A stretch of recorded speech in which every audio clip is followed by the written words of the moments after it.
जहाँ बचपन से कोई नहीं है, प्रभु के सिवा ना आप भी है। अब तो आखिरी फिल्म चल रही है। तो जीवन के पूरे जीवन की फिल्म थी, अब उसका अंतिम निर्णय चल रहा है, कब राधे श्याम हो जाए। ये तो पक्का बच्चा, आज नहीं तो कल, कल नहीं तो परसों, परसों नहीं तो बरसों चाहे निकल जाए, पर जाना तो है ला। इसका नाम मृत्यु लोक है, मृत्यु लोक में जाना तो पड़ता ही है। आज चिंतन ही नहीं हो पाता कि आप चले जाओगे तो क्या होगा, चिंतन ही नहीं हो नहीं, पाता। वाणी रहेगी, शरीर तो भले ना रहे, वाणी तो रहेगी ना। प्रेमानंद की वाणी तो रहेगी ना, वाणी संभालेगी, वाणी संभालेगी। ये बोला जाता है कि हर युग में जो प्रभु अवतरण अवतरण लेते हैं उनका एक कार्य सिद्धि होता है। अभी आपका कार्य सिद्धि पूर्ण नहीं हुआ, अभी हम लोग जैसे लोगों को उद्धार करता है प्रभु जी। अरे तो भगवान के ऊपर हो सकता है वो और जिला दे। उनकी वो अभी पूर्ण नहीं हुआ प्रभु जी। अभी बहुत लोगों को आपको रास्ते दिलाना, हम लोग जैसे पतित आदमी को आपने सही मार्ग दिखाया है। अभी कभी ऐसी बात ना करें प्रभु। एक संत भगवान ने आपको बोला था कि 80 वर्ष तक कुछ नहीं होगा आपको, तो महाराज जी हालत देख के लगती है। महाराज जी भी बहुत लोगों का अपने उद्धार करना है। हालत देख के लगता है ना। बड़ी उम्र के लोग नहीं, छोटे छोटे बच्चे, कॉलेज के बच्चे सब आपको सुनते हैं और आप सबका मार्गदर्शन कर रहे हैं। भगवान की बड़ी कृपा है कि सब हमें प्यार करते हैं, हमारी बात मानने की चेष्टा करते हैं, इसलिए सबको धन्यवाद है, सबको प्रणाम है। महाराज जी जाने की बात ना किया करें, हिम्मत बहुत नहीं कष्ट होती। होता है। इस लोक का नाम क्या है? मृत्यु लोग। मरना तो पड़ेगा ही। देख के भी दुख होता है महाराज। हाँ, पर अब जाना तो पड़ेगा ही नहीं, आज नहीं तो कल, कल नहीं तो परसों। ये तो लोक है, मृत्यु लोक है, यहाँ ट्रांसफर होना ही है, सबको जाना है। जाने की तैयारी कर लो, जो पहले से तैयार न थे पछता पछता कर चले गए। हम तुम सबको जाना है। रहे न रावण सम अभिमानी, हिरण्याकश्यप सम वरदानी, यहाँ सबको जाना है। इसलिए नाम जप करो और भगवान से प्यार करो। जहाँ जाना है वो ठिकाने की याद करो, तुम्हें कहाँ जाना है। जैसे अपने लोगों को है कि निकुंज जाना है, श्री जी के पास जाना है। जब तक शरीर है उनका जस गा रहे हैं, शरीर छूटा अपने प्यारे के पास पहुंच गए, अपने घर पहुंच गए। आए मिले परिवार आपने, हरि हंसी कंठ लगायो, भाग बड़ो वृंदावन पायो। दिव्य वृंदावन हमारे प्राण प्यारे जिनका जीवन भर आश्रय लिए रहे, वो प्रिया प्रीतम प्रभु मिलेंगे तो एक आनंद है।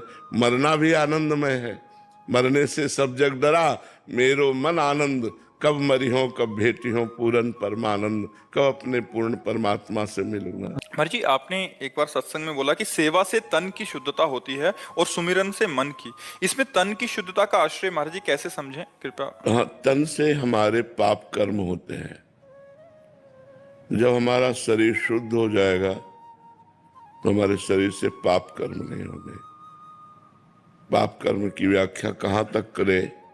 जो धर्म विरुद्ध है, शास्त्र विरुद्ध है, जिसमें किसी को दुख पहुंचता है, किसी की हिंसा होती है, ऐसे कोई भी कार्य जिसका शरीर शुद्ध हो गया है उससे नहीं होगा। उस शरीर शुद्ध होने को तो निष्पाप शरीर, पवित्र शरीर, वो जहां चरण रख दे वो स्थान पवित्र हो जाए। तीर्थी कुर्वन्ति तीर्थानि, वो तीर्थों में भ्रमण करता है, तीर्थों को तीर्थत्व प्रदान करने के लिए इतना पवित्र हो जाता है।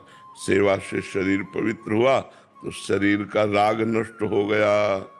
मन पवित्र हुआ तो मन की चंचलता नष्ट हो गई। मन और तनय में तो हमारी आसक्ति है, तो हम अनासक्त होकर भगवान से प्रेम करने लगे।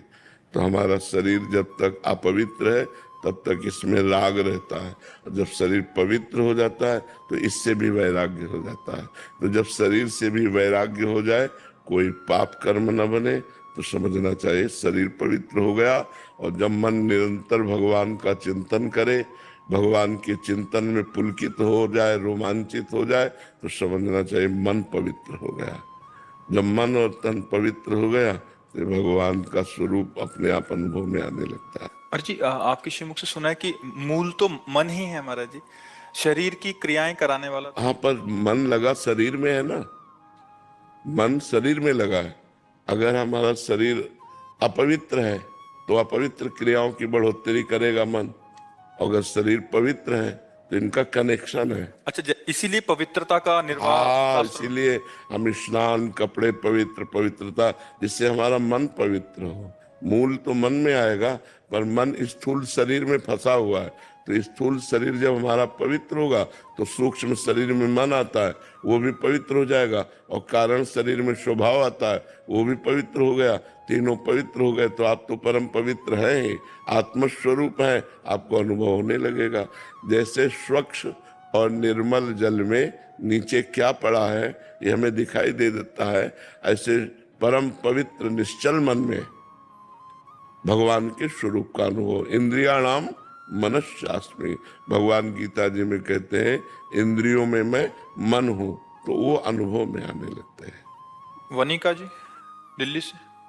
श्री हरिवंश महाराज जी। महाराज जी, आपने जीवन में इतने कष्ट अकेले ही सहे हैं महाराज जी। हम तो कुछ थोड़ी सी भी प्रतिकूलता या फेल होने पे एकदम हारा हुआ फील करते हैं महाराज जी। इस समय में महाराज जी अपने आप को कैसे संभाले महाराज जी? दिमाग में बस वही घूमता रहता है। नहीं तो भगवान के नाम जप में और भगवान के चरणों के आश्रय में बहुत बड़ा बल है।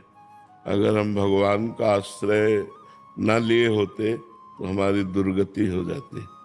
आज भी जैसे कष्टमय शरीर है, लेकिन भगवान के आश्रय में है तो एक आनंद है, एक शीतलता है। भगवान के आश्रय के बिना विपत्तियों से, दुख से, संकट से नहीं हटा जा सकता। एक तो आई हुई विपत्ति होती है, हम लोगों ने तो जानबूझ के कष्ट सहे, नियम पूर्वक, मांगना ही नहीं है, जो सामने आ गया वही पाना है।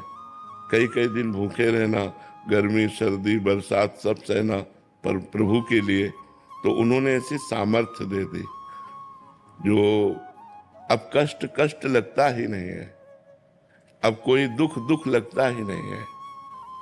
सुख से डर लगता है, बड़ाई से डर लगता है, अब गाली देने वाले से डर नहीं लगता, अपमान करने वाले से डर नहीं लगता। हो गई ये भगवान की कृपा से होता है। इसलिए नाम जप करो, भगवान का आश्रय लो, तो बहुत बल है भगवान में, बहुत बल है। सबसे बड़ा अगर जीवन में कष्ट कोई अनुभव में होता है तो अकेलापन का होता है, नहीं होता? कोई तो हो। यहाँ बचपन से कोई नहीं है, प्रभु के सिवा ना आप भी है। अब तो आखिरी फिल्म चल रही है तो जीवन के पूरे जीवन की फिल्म थी, अब उसका अंतिम निर्णय चल रहा है कब राधे श्याम हो जाए।